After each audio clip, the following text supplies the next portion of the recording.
July 4th, 2015. Dear President Obama,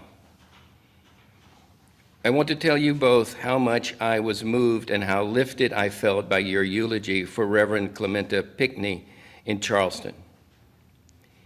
It has been my joy to have visited Charleston on many occasions. Your grace and eulogy was much needed there, and it touched me and moved me and so many others so deeply. If you don't mind, I'd like to share with you an incident that helped me with my past and my love for my roots, my understanding of symbols, and in so introduce you to my friend Bo. I grew up in the South, a Tennessee boy. My family was not well-to-do, but neither were we poor. We were considered good community. Still, I was born into an environment that was bigoted and grew up in a climate of racism. However, I rebelled against it. I saw how ugly it was, and so I vowed to never let bigotry become part of who I was. I was the first in my family to go to college. It was there I truly interacted for the first time with black people. I became part of the civil rights movement of the 60s. I protested, I marched, and I wept when Dr. King was shot. I studied racism through my Unitarian Universalist church. I became an activist. My life led me to travel down many roads, and eventually I became a professional actor, a most liberal profession. Eventually, in the mid-'80s, I found myself working for a theater company in California.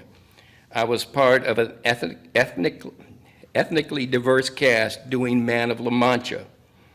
One of my close friends was Bo Billingsley, an African-American actor portraying the innkeeper in the show.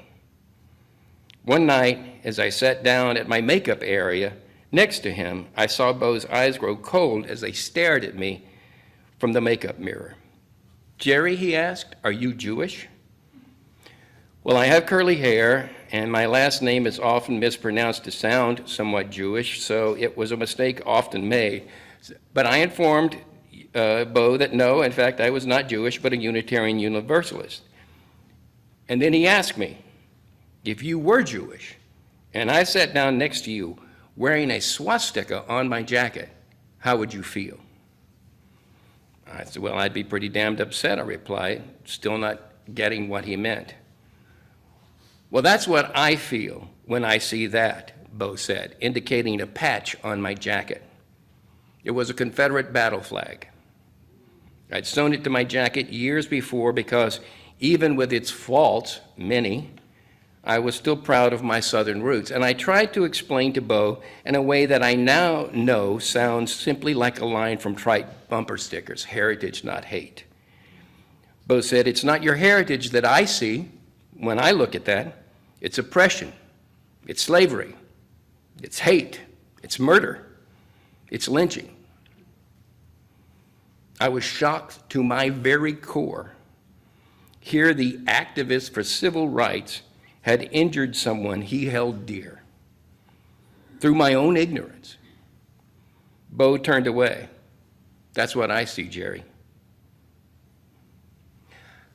How was I so myopic?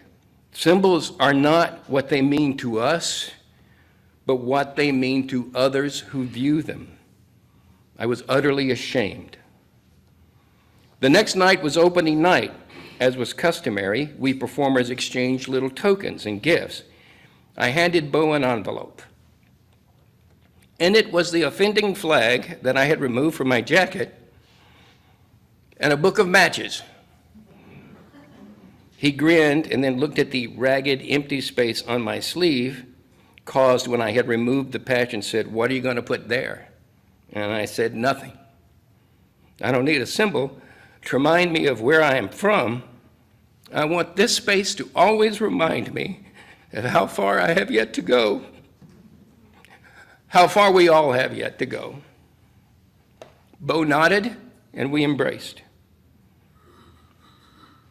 Even an activist needs to have his eyes opened every now and then. No, not every now and then, continually. Thank you again for one more reminder, one more lesson through your emotional and heartfelt eulogy. May God bless you and your family, and may God bless the United States of America. Sincerely, Jerry Winsett.